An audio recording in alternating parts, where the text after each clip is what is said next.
Hey everybody, welcome back to our channel. In this video, I'll be showing you the procedure to log into your Notion account.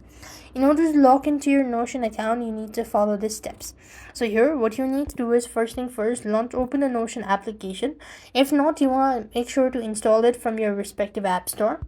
So after you're taken to the home page, this is how it's going to look. So you could either go ahead and continue with your Google, Apple account, Microsoft, or log in with passcode, or sign in single, or continue with email.